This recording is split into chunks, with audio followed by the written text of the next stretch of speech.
Hi everyone, in this video I'm going to be taking you through how to do a back stitch. So you are going to need a needle with any colour thread already threaded up with some knots tied at the end, and you will need a pair of scissors, and you will also need your fabric, whatever you're sewing. So I've got a piece of calico and a pink piece of felt here that I'm going to back stitch all the way around.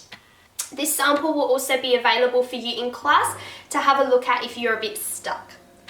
So let's get started. So in order to do a back stitch, we are going to start like we did before from the back side of our fabric, and we are going to push our needle up through towards the front. Pull the thread all the way through, and if we look at the back, our little knots that we tied earlier have secured the thread in place.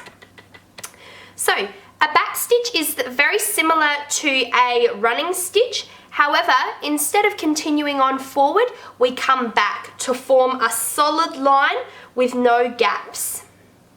So I've come up through my fabric.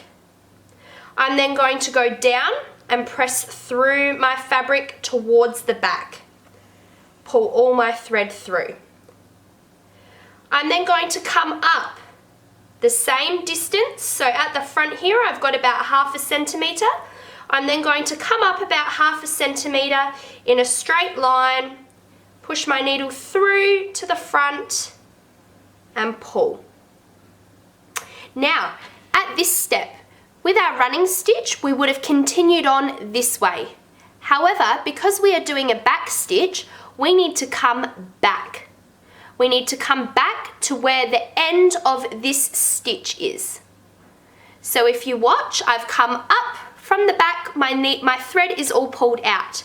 What I'm going to do now is I'm going to go back and I'm going to thread my needle down through to the back at the end of that first stitch. And I am going to pull.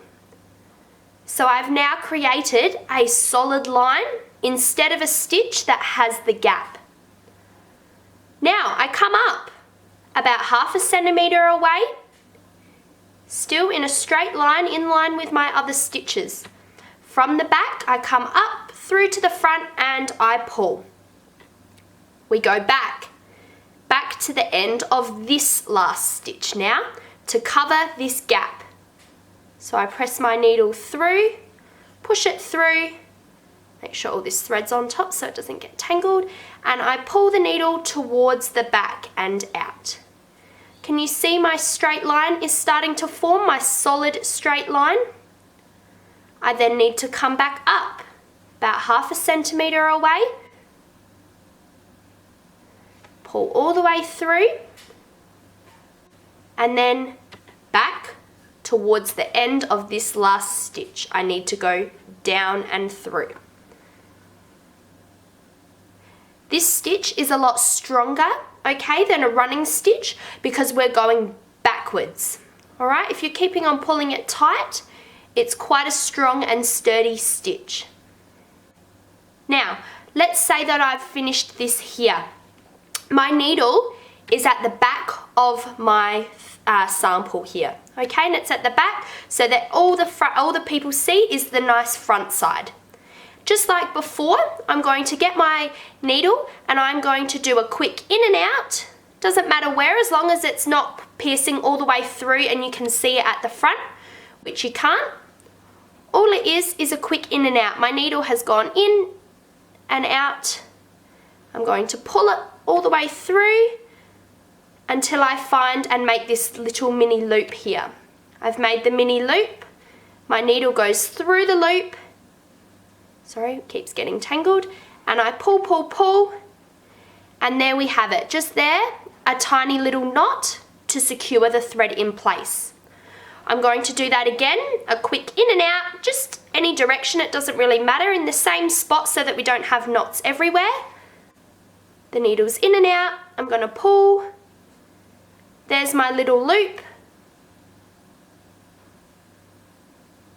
The needle goes through the loop. I pull the thread and there's a second knot there.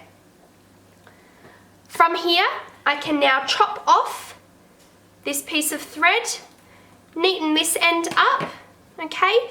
The back, not as neat as the front, but the front, I have a solid line, all right? And that is how you backstitch. So I would recommend this for something that you want to have firmly secured to your project. I hope this video helped.